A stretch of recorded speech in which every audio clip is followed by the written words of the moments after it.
नमस्कार. सातच्या बातमीपत्रात मी स्नेहा आघारकर आपलं स्वागत करते. सुरुवातीला एक नजर ठळक बातम्यांवर. संसदेच्या अर्थसंकल्पीय अधिवेशनातील पहिल्या सत्राचा समारोप.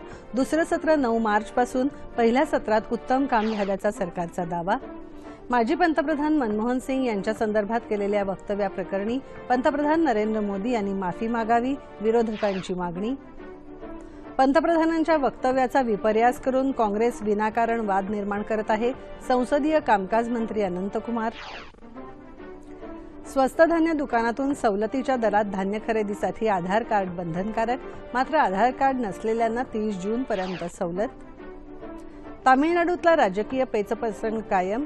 काळजीवाहू मुख्यमंत्री पन्नीरसेल्वम यांनी घेतली राज्यपालांची भेट.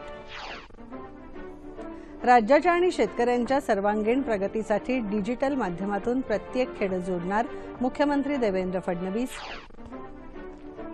भाजपा सरकारने शेतकऱ्यांकडे दुर्लक्ष केलं असून राज्य आणि केंद्रातलं सरकार संवेदनहीन असल्याचा काँग्रेसचा आरोप.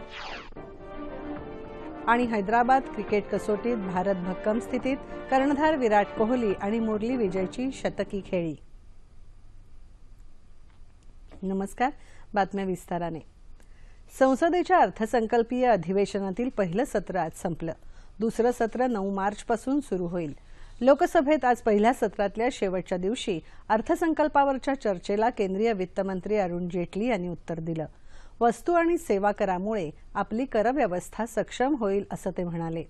भारतीय अर्थव्यवस्था सुधारत असून थेट परदेशी गुंतवणूक विक्रमी स्तरावर पोहोचली असून गुंतवणूक आकर्षित करण्यासाठी राज्यांमध्ये स्पर्धा सुरू आहे असंही त्यांनी सांगितलं.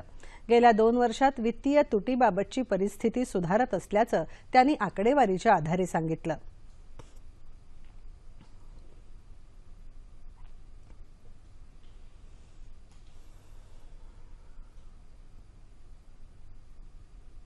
डिजिटल मोड वाला हम लोगों ने कहा, जो इलेक्टोरल बॉन्ड्स का कहा, उसके पीछे उद्देश्य ये है कि कुछ अगर गोपनीयता नहीं रहती तो फिर तो बेहतर है व्यक्ति चेक से ही दे दे,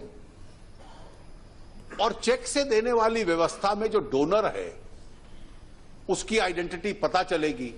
अब कौन सा तरीका है कि पैसा इसमें लेजिटिमेट हो, टैक्स पेड हो, अकाउंटेड हो, लेकिन इस एक्स्ट्रा डिस्क्लोजर के जो एडवर्स परिणाम है जिससे लोग डरते हैं वो ना रहे, ये वास्तविकता है. राज्यसभेतही आज केंद्रीय अर्थसंकल्पावर चर्चा झाली. माजी वित्तमंत्री आणि काँग्रेस नेते पी चिदंबरम यांनी यंदाचा अर्थसंकल्प निराशाजनक असल्याचं सांगितलं. विमुद्रीकरणानंतर भ्रष्टाचार आणि काळ्या पैशात वाढ झाल्याची टीका त्यांनी केली. पंतप्रधान नरेंद्र मोदी यांनी राज्यसभेत केलेल्या वक्तव्याप्रकरणी माफी मागावी अशी मागणी आज काँग्रेस आणि इतर विरोधी पक्षांनी केली. याबरोबर अधिवेशनातील पहिल्या सत्रात उत्तम काम झाल्याचं संसदीय कामकाज मंत्री अनंत कुमार यांनी आज नवी दिल्लीत पत्रकार परिषदेत सांगितलं. लोकसभेत 113% तर राज्यसभेत 97% काम झाल्याची माहिती त्यांनी दिली. पंतप्रधान नरेंद्र मोदी यांनी खरं तर माजी पंतप्रधान डॉक्टर मनमोहन सिंग यांचं कौतुक केलं होतं. मात्र काँग्रेसने मोदी यांच्या वक्तव्याचा विपर्यास केल्याने विनाकारण नवा वाद निर्माण केला आहे असं संसदीय कामकाज मंत्री अनंत कुमार यांनी म्हटलं आहे. एवढे घोटाळे होऊनही मनमोहन सिंग यांनी स्वतःवर डाग लागू दिला नाही असं पंतप्रधान म्हणाले होते. असं सांगून काँग्रेसला आत्मचिंतन करण्याची गरज असल्याचं अनंत कुमार म्हणाले. पंतप्रधानांनी माफी मागण्याची विरोधकांची मागणी माहिती आणि प्रसारण मंत्री व्यंकय्या नायडू यांनी फेटाळून लावली. पंतप्रधानांचं काल राज्यसभेत भाषण सुरू असताना काँग्रेस सदस्यांनी अडथळा आणल्याबद्दल नायडू यांनी काँग्रेसवर टीका केली.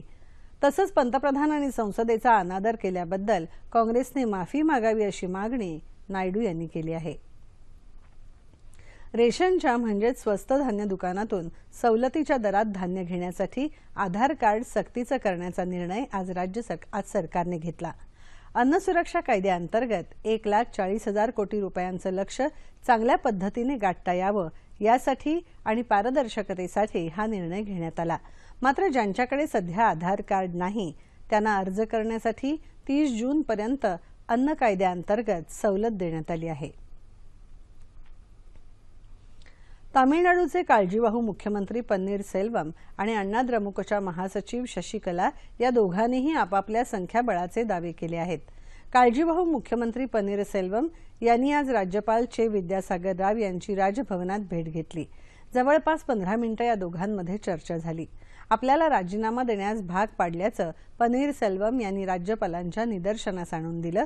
तसंच गरज पडल्यास आपण राजीनामा मागे घेणार असल्याचंही त्यांनी स्पष्ट केलं. तामिळनाडूतील या घडामोडींच्या पार्श्वभूमीवर दरम्यान शशिकला यांना संध्याकाळी 7:30 वाजता भेटीसाठी राज्यपालांनी वेळ दिली आहे.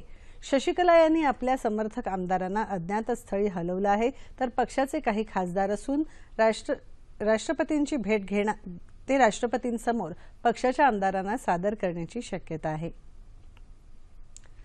उत्तर प्रदेशात विधानसभा निवडणुकीतल्या पहिल्या टप्प्याचा प्रचार आज संध्याकाळी संपला. पहिल्या टप्प्यात 11 फेब्रुवारीला कैराना, मुझफ्फरनगर, दादरी, मेरठ, गाझियाबाद आणि आग्रा समवेत पश्चिम उत्तर प्रदेशातल्या 73 मतदारसंघात मतदान होणार आहे. निवडणुकीसाठी चोख व्यवस्था करण्यात आली असून निवडणूक आयोगाने केलेल्या तयारीची माहिती मुख्य निवडणूक आयुक्त नसीम झैदी यांनी संध्याकाळी लखनौमध्ये दिली. पहिल्या टप्प्यात 836 उमेदवार निवडणूक रिंगणात असून जवळपास 20% उमेदवारांविरुद्ध गुन्हे दाखल आहेत. एकूण उमेदवारांपैकी 36% उमेदवार करोडपती आहेत. उत्तर प्रदेशमध्ये विधानसभेसाठी एकूण 60 टप्प्यात निवडणूक होणार आहे. 7व्या आणि अंतिम टप्प्यातल्या निवडणुकीसाठीची अधिसूचना आज जारी करण्यात आली. 7व्या टप्प्यात वाराणसी, भदोई, मिर्झापूर, जौनपूर, चंदौली आणि पूर्व भागातल्या इतर 40 जागांवर निवडणूक होणार आहे. राज्याच्या आणि शेतकऱ्यांच्या सर्वांगीण प्रगतीसाठी प्रत्येक खेड्याला डिजिटल माध्यमातून जोडण्यात येणार आहे, असं राज्याचे मुख्यमंत्री देवेंद्र फडणवीस यांनी आज जळगाव जिल्ह्यातल्या म्हासवद इथे एका प्रचार सभेत सांगितलं. शासनाने शेतकऱ्यांच्या शाश्वत विकासासाठी जलयुक्त शिवार योजनेच्या माध्यमातून राज्यातली 11,000 गावं टंचाईमुक्त केली असल्याचा दावा फडणवीस यांनी यावेळी केला. माननीय मोदी साहेबांचं सरकार आणि राज्यामध्ये आपलं सरकार आल्यानंतर खऱ्या अर्थानं या अन्न, वस्त्र, निवारा, शिक्षण, आरोग्य, रोजगार या मूलभूत सोयी सामान्य माणसापर्यंत पोहोचल्या पाहिजे याचा प्रयत्न आपण सुरू केला. आधुनिकतेकडे आपल्याला जायचं आहे आणि आधुनिकतेकडे जाण्याकरता पूर्वी गावाला रस्ता पोहोचला तर गाव समृद्ध व्हायचं, पण आता रस्त्यासोबत कनेक्टिव्हिटी पोहोचली पाहिजे, तंत्रज्ञान पोहोचलं पाहिजे, त्याशिवाय आपलं गाव समृद्ध होऊ शकत नाही. आणि म्हणून महाराष्ट्रात आम्ही निर्णय घेतला आणि 2018 डिसेंबर पर्यंत या महाराष्ट्रातल्या प्रत्येक गावामध्ये कनेक्टिव्हिटी पोहोचवायची आणि त्या माध्यमातून प्रत्येक गाव हे डिजिटल करायचं, प्रत्येक गाव हे मॉडेल गाव तयार करायचं, ते स्मार्ट गाव तयार करायचं. हा प्रयत्न आम्ही सुरू केला. आम्ही शिक्षणाचं सार्वत्रिकरण करतोय. जळगाव जिल्ह्याने नेहमीच भाजपची पाठराखण केली आहे, त्यामुळे जिल्हा परिषदेत भाजपला एकहाती सत्ता मिळाली तर जिल्ह्याचा विकास करून दाखवू असं आश्वासनही मुख्यमंत्र्यांनी यावेळी दिलं. या सभेला जळगावचे पालकमंत्री चंद्रकांत पाटील, जलसंपदा मंत्री गिरीश महाजन, माजी महसूल मंत्री एकनाथ खडसे उपस्थित होते. राज्यातलं सरकार ग्रामीण विकास केंद्रबिंदू मानून काम करत असल्याचं प्रतिपादन देवेंद्र फडणवीस यांनी आज सोलापूर जिल्ह्यातल्या बार्शी इथे प्रचार सभेत केलं. ग्रामीण भागाच्या विकासासाठी पंचायत समिती आणि जिल्हा परिषद हे महत्त्वाचं माध्यम आहे, परंतु प्रस्थापितांनी सर्व स्तरांवर राजकारण करून योजनाच राबवल्या नाहीत. ग्रामीण भागातल्या गरीब शेतमजूर यांना हक्काचं घर, वीज, पाणी, आरोग्य सेवा, शिक्षण देण्यासाठी भाजपा सरकार प्रयत्नशील असल्याचं मुख्यमंत्र्यांनी यावेळी सांगितलं. जिल्हा बँक ही शेतकऱ्यांची असते. एक बँक बुडीत निघाली तर शेतकऱ्यांचं नुकसान होतं. अनेक जिल्हा बँका काँग्रेस आणि राष्ट्रवादीच्या नेत्यांनी बुडवल्या असं सांगून मुख्यमंत्री फडणवीस यांनी शेतकऱ्यांचा खरा विकास आम्ही करून दाखवू असं आश्वासन माळशिरस तालुक्यातल्या वेळापूर इथे प्रचार सभेत दिलं. यावेळी स्वाभिमानी शेतकरी संघटनेच्या नेत्यांनी भाजपमध्ये प्रवेश केला. याप्रसंगी महसूल मंत्री चंद्रकांत पाटील, सहकार मंत्री सुभाष देशमुख, आमदार प्रशांत परिचारक उपस्थित होते. केंद्र आणि राज्यातल्या भाजपा सरकारने शेतकऱ्यांकडे दुर्लक्ष केलं असून हे सरकार संवेदनाहीन असल्याची टीका काँग्रेसचे प्रदेशाध्यक्ष अशोक चव्हाण यांनी आज नांदेड जिल्ह्यातल्या भोकर तालुक्यातल्या पोमनाळा इथे प्रचार सभेत केली. नांदेड जिल्ह्यातल्या जिल्हा परिषद आणि पंचायत समिती निवडणूक प्रचारासाठी माजी केंद्रीय मंत्री सुशीलकुमार शिंदे आणि चव्हाण यांनी संयुक्त सभा घेतल्या।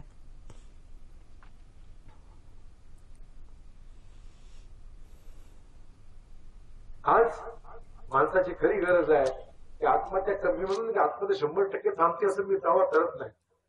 आत्महत्या कमी करायच्या असतील तर शेतकऱ्यांचं कर्ज माफ केल्याशिवाय इलाज नाही। आज ही अवस्था आहे। गेल्या वर्षी पाऊस थोडा बरा झाला, पण नोटबंदी झाली, पीक विमा किती जरी काढला मला सांगा? पीक विमा काढलाच नाही। पीक विमा सुद्धा काढता आला नाही लोकांना, कारण बँकेत पैसे द्यायला होते। विमुद्रीकरणाचा निर्णय घेऊन सरकारने सामान्य लोकांना विनाकारण त्रास दिला, याचं उत्तर आता जनता मतपेटीतून नक्की देईल असा विश्वास सुशीलकुमार शिंदे यांनी यावेळी व्यक्त केला। विकास फक्त काँग्रेसच करू शकते असं सांगून अशोक चव्हाण म्हणाले की संपूर्ण देशात काहीही झालं तरी नांदेड जिल्हा नेहमीच काँग्रेसच्या पाठीशी उभा राहिला आहे। त्यामुळे याही जिल्हा परिषद आणि पंचायत समिती निवडणुकीत मतदारांनी काँग्रेसला एक हाती सत्ता द्यावी। शिवसेनेने राज्यातल्या सरकारचा पाठिंबा काढून घेऊन आपण वाघ आहोत हे एकदा सिद्ध करावं असं आवाहन राष्ट्रवादी काँग्रेसचे नेते आमदार जयंत पाटील यांनी सांगली जिल्ह्यातल्या ढवळी इथे प्रचार सभेत केलं। या कार्यक्रमाच्या अध्यक्षस्थानी आमदार सुमन पाटील होत्या। पक्ष बदलू आयाराम गयाराम यांना घेऊन दीर्घकाळ राजकारण करता येत नाही। भाजपला राज्यात स्पष्ट बहुमत नाही, त्यामुळे पुन्हा निवडणुकीला सामोरं जावं लागेल।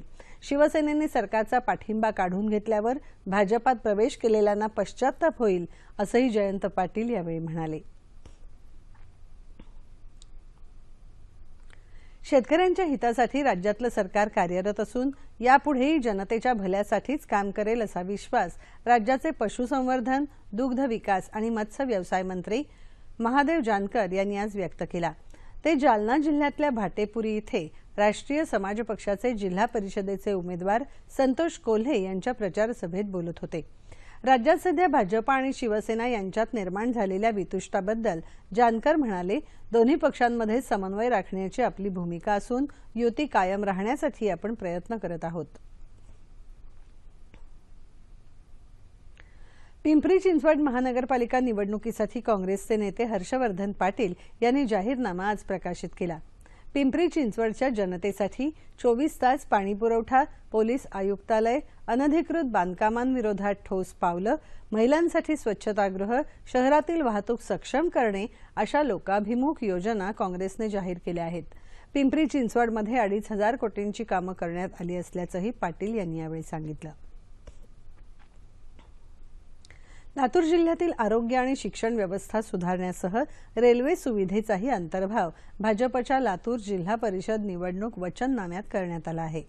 कामगार मंत्री आणि लातूरचे पालकमंत्री संभाजी पाटील निलंगेकर यांच्या उपस्थितीत जाहीरनामा प्रकाशित करण्यात आला। जिल्हा परिषद रुग्णालयाची आणि शाळेची दुरावस्था झाल्यामुळे ग्रामीण जनतेचे हाल होत आहेत, हे चित्र आम्ही बदलवून टाकणार असल्याचं संभाजी पाटील यांनी यावेळी सांगितलं।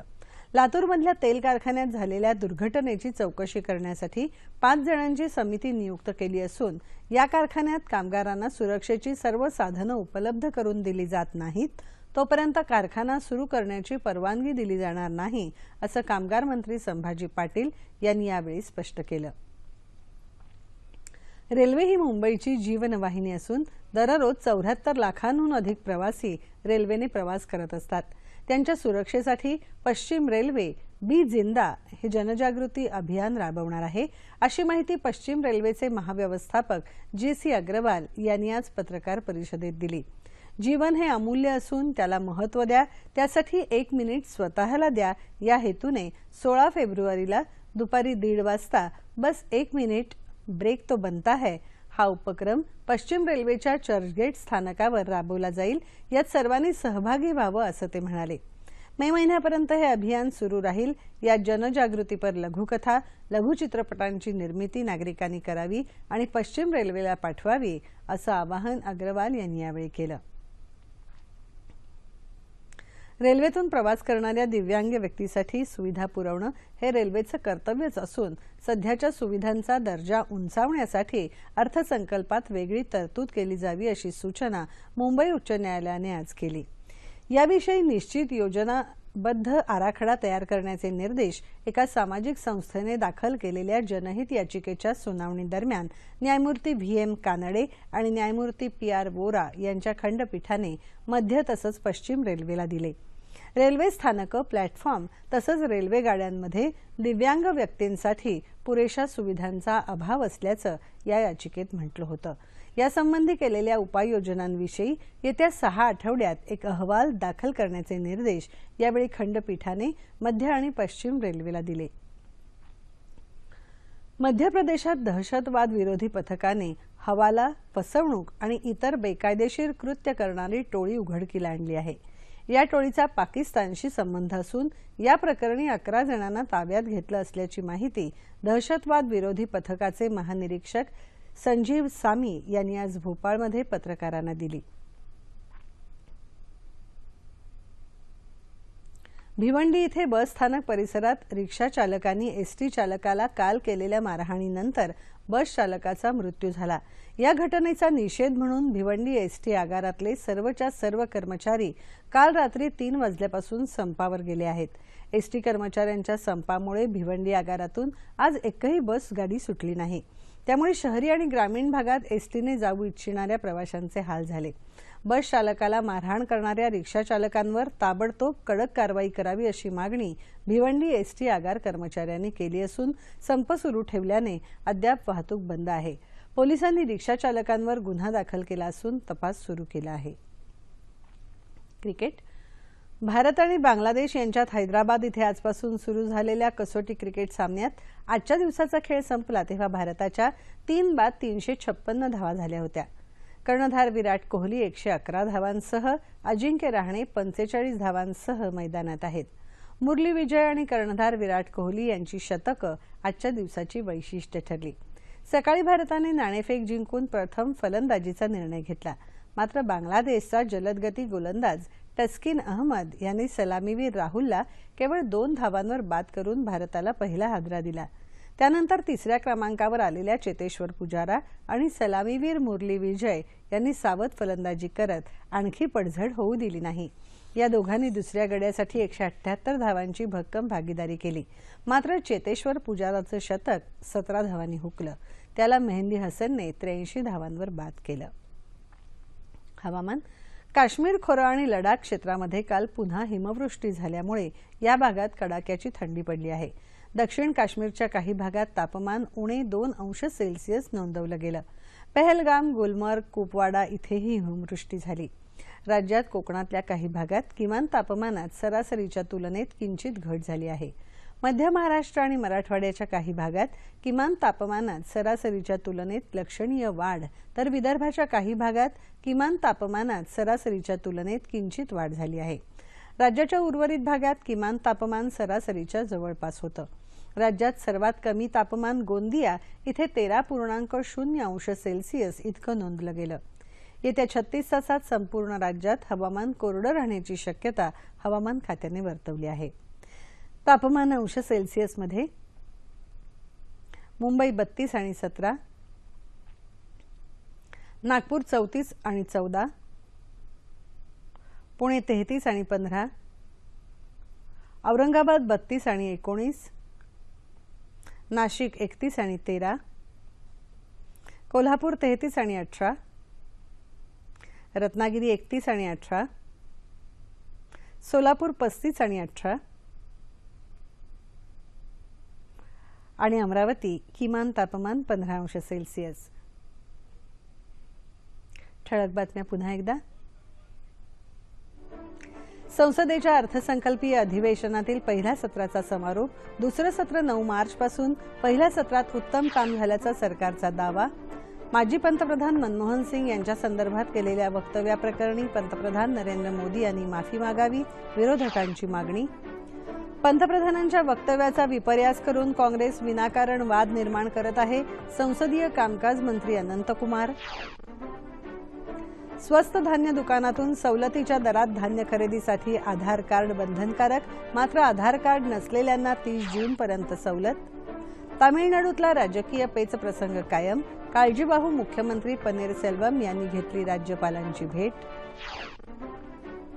राज्याच्या आणि शेतकऱ्यांच्या सर्वांगीण प्रगतीसाठी डिजिटल माध्यमातून प्रत्येक खेड जोडणार मुख्यमंत्री देवेंद्र फडणवीस. भाजपा सरकारने शेतकऱ्यांकडे दुर्लक्ष केलं असून राज्य आणि केंद्रातलं सरकार संवेदनहीन असल्याचा काँग्रेसचा आरोप. आणि हैदराबाद क्रिकेट कसोटीत भारत भक्कम स्थितीत, कर्णधार विराट कोहली आणि मुरली विजयची शतकी खेळी. याबरोबरच हे बातमीपत्र संपलं. भारतासारख्या खंडप्राय देशाला जोडणारी जनवाहिनी म्हणजे रेल्वे. प्रवासी तसंच मालवाहतूक वेगाने आणि कमी खर्चात होण्यासाठी रेल्वेला पर्याय नाही. परंतु कानपूर आणि मुंबईत नुकत्याच झालेल्या घातपाती कारवायांमुळे तसंच गुन्हेगारीमुळे रेल्वे सुरक्षेचा प्रश्न ऐरणीवर आला आहे. त्या अनुषंगाने घातपाताची शक्यता, गुन्हेगारी घटना आणि प्रवासी सुरक्षा यावर चर्चा करण्यासाठी मध्य रेल्वेच्या मुंबई मंडळाचे वरिष्ठ मंडळ सुरक्षा आयुक्त सचिन भालोदे यांना आज 9:30च्या बातमीपत्रात निमंत्रित करण्यात आलं आहे. तेव्हा पुन्हा भेटूया पुढील बातमीपत्रात आपल्या सह्याद्री वाहिनीवर. नमस्कार.